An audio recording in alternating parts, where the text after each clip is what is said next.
औरंगजेब ने आखिर क्यों अपने ही पिता शाहजहां को आगरा किले में कैद कर दिया? वो शाहजहां जिसने औरंगजेब को राजकुमार की तरह पाला पोसा, वही बेटा सत्ता के लालच में अपने बाप को ही कैदी बना बैठा। क्या ये सत्ता की मजबूरी थी या मुगल इतिहास की सबसे बड़ी गद्दारी? जब मुगल का बादशाह शाहजहां अपने आखिरी सांसों को गिन रहा था, तब उसकी जिंदगी का सबसे बड़ा इम्तिहान शुरू हुआ। उसके चारों बेटे सत्ता के लालच में एक दूसरे के खून के प्यासे हो गए।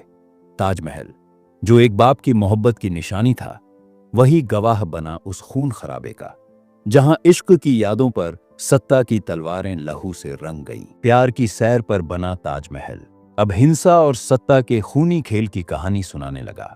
1657 का साल था। भारत का बादशाह शाहजहां, जिसने अपनी बेगम मुमताज की याद में ताजमहल जैसा बेमिसाल मकबरा बनवाया, अचानक गंभीर बीमारी की चपेट में आ गया। वो बादशाह जिसे लोग मोहब्बत का प्रतीक मानते थे, अब आगरा के शाही महल में बिस्तर पर पड़ा था। हकीमों की देखरेख में उसकी बीमारी की खबर दिल्ली की तंग गलियों से लेकर बंगाल और दक्कन तक आग की तरह फैल गई। मुगल सल्तनत में हलचल मच गई, क्योंकि एक सवाल हर जुबान पर था, तख्त पर अब कौन बैठेगा? शाहजहां के 4 बेटे थे, दारा शिकोह शाह शुजा, मुराद बख्श और औरंगजेब अपने पिता की छत्र छाया में पले बढ़े थे, लेकिन अब उनकी नजरें तख्त की चमक पर टिकी थीं। दारा शिकोह सबसे बड़ा बेटा, शाहजहां का लाडला, सूफी विचारों का विद्वान, कविताओं और किताबों का शौकीन, लेकिन युद्ध के मैदान में कमजोर शाह शुजा बंगाल का सूबेदार अपनी ताकत और महत्वाकांक्षा के लिए जाना जाता था। मुराद बख्श गुजरात का सूबेदार, जंग में तेज मगर जल्दबाजी उसकी कमजोरी थी। और फिर औरंगजेब, चालाक, धार्मिक कट्टरता से भरा और सैन्य रणनीति में बेजोड़। शाहजहां की बीमारी की खबर सुनते ही चारों भाइयों ने अपनी अपनी सेनाएं इकट्ठी की और दिल्ली की ओर कूच कर दिया। ये जंग सिर्फ तख्त की नहीं थी, ये खून के रिश्तों की जंग थी। सत्ता की इस राह का सबसे बड़ा मोर्चा था समूढ़ का युद्ध। 1658 आगरा के पास इस खूनी मैदान में औरंगजेब और मुराद ने मिलकर दारा शिकोह की सेना को तहस नहस कर दिया। दारा की सेना छितर गई और वो जान बचाकर भाग निकला। लेकिन औरंगजेब की चालाकी यही नहीं रुकी। उसने अपने भाई मुराद को एक दावत में नशे में धुत कर गिरफ्तार कर लिया और उसे ग्वालियर के किले में कैद कर दिया। दूसरी ओर शाह शुजा ने भी औरंगजेब के खिलाफ जंग छेड़ी, लेकिन बंगाल के सूबेदार को हार का मुंह देखना पड़ा। वो अपनी जान बचाकर बंगाल की ओर भाग गया और बाद में अराकान की धरती पर गायब हो गया।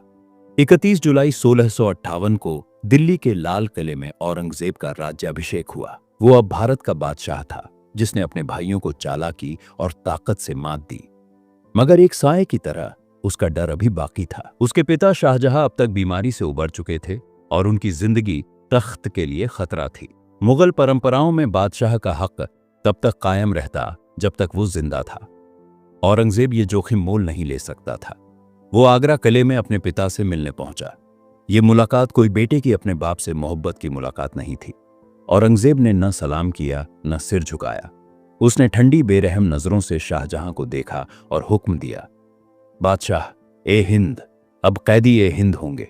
शाहजहां को आगरा किले के मुसम्मन बुर्ज में नजरबंद कर दिया गया। ये वो ऊंचा कमरा था जहां से ताजमहल की चमक साफ दिखती थी। वही ताज जो शाहजहां ने अपनी मुमताज की मोहब्बत में बनवाया था। 8 साल तक शाहजहां उस तंग कमरे में कैद रहे।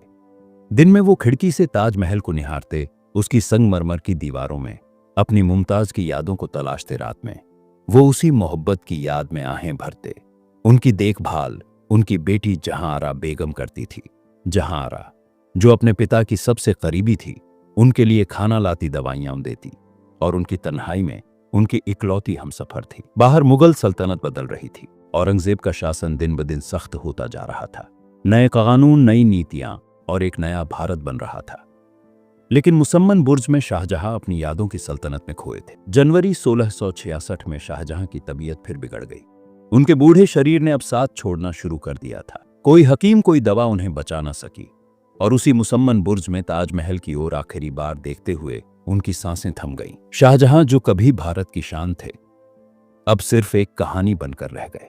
औरंगजेब ने अपने पिता के जनाजे को बिना किसी शाही ठाठ, बिना किसी तामझाम के ताजमहल पहुंचाया। शाहजहां को उनकी मुमताज के बगल में दफन कर दिया गया। वो ताज जो शाहजहां ने अपनी बेगम की मोहब्बत में बनवाया था, उसी के साए में उन्होंने अपने आखिरी साल कैद में गुजारे और उसी ताज के नीचे वो हमेशा के लिए अपनी मुमताज के पास सो गए।